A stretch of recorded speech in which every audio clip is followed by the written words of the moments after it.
This story takes place in the summer of 2017. My name is John. I live in a rural part of Alabama, but choose to work in the city. The drive is about 45 minutes or so depending on traffic. However, by the time I pick up my son from sitter, get dinner, and get home, I've been in the car for about 1.5 hours. My house is surrounded by trees and the neighbors are few and far between. It can be pretty lonely living here, but I enjoy the privacy. One evening I pulled in my driveway and noticed something odd.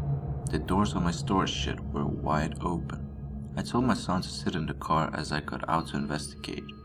I didn't see anything missing and closed the doors back. I know the wind had not blown them open because it has 2 latches you have to open in order to get it open. The next day I looked around, and much to my dismay, 2 weed eaters along with a few other garden tools were missing. I know I should have contacted the police, but I knew that there wasn't much they could do at that point. Throughout the week I had some time off and decided to tackle some yard work that I needed to get done, which included cutting down a medium-sized tree that had grown next to my house. Once I cut it down, it took everything I had to move it to the edge of my property, just inside the woods. I planned on cutting it up another day. Fast forward to next Friday night.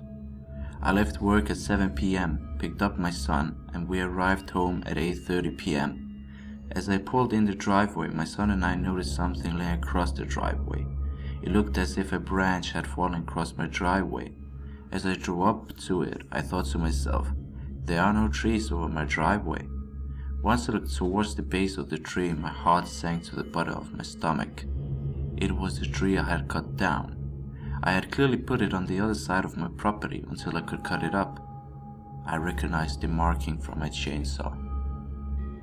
I didn't know what to do. My son and I sat there in silence for at least 5 minutes. I rolled the driver and passenger window down just an inch and listened to hear if anyone was out there. I heard nothing. I then realized, in order for me to get to my house, I would have to move the tree.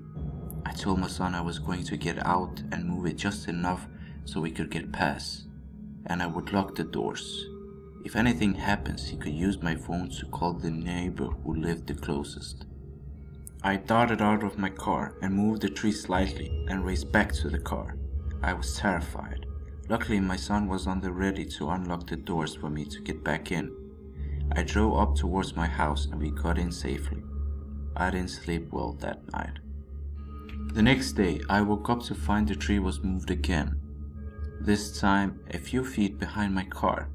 To this day, I'm still baffled at who could have done this, or whatever their intentions were. Next time, I will be smarter and call the police. I do have another question that I can't answer. How did someone know where I put the tree after I cut it down? Whoever had done this had to have been watching me. I had put the tree in the woods. That thought alone is enough to keep me up some nights. Thanks for listening, John.